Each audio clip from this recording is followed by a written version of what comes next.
Bonjour à tous.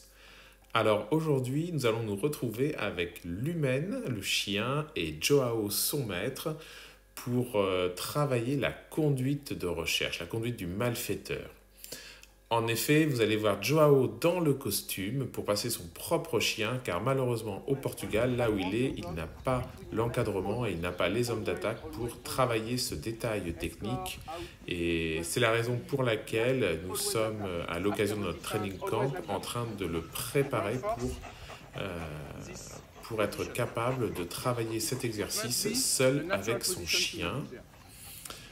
Joao et Lumen ont été sur le podium cette année en échelon 1 du championnat du Portugal et aussi à la Coupe du Portugal. Et là maintenant ils ambitionnent d'être en échelon 2, mais malheureusement il y a ce petit plafond de verre à la fois de confiance du chien dans l'homme d'attaque et en même temps de placement technique pour être performant. Et c'est la raison pour laquelle lors de notre training camp où Joao est venu participer, que nous avons travaillé cet atelier voilà, de placement, on le voit à l'écran, voilà, placement du chien. Et l'astuce, c'est que les fuites sont là pour récompenser le chien. Là, il y avait un petit débrief. Joao, justement, explique, oui, mais par exemple, on parlait de la défense du maître, oui, mais à la défense, le chien, il doit rester couché devant, et face à l'homme d'attaque.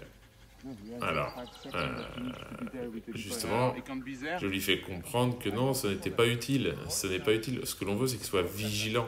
Ce n'est pas un exercice d'obéissance à la fin de défense. Et justement, la conduite travaille cette vigilance. Et c'est ce que nous avons reproduit à nouveau parce que on est obligé de répéter à plusieurs reprises. C'est ce que nous avons reproduit avec l'aide de Damien pour le placement, ce qui fait que Joao avait ses mains libres.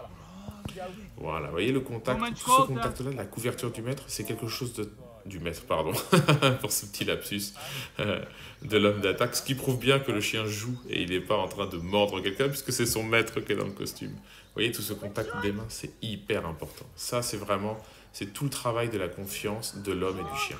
C'est très très important. Voilà, j'espère que cette petite vidéo vous a plu et je vous dis à très bientôt.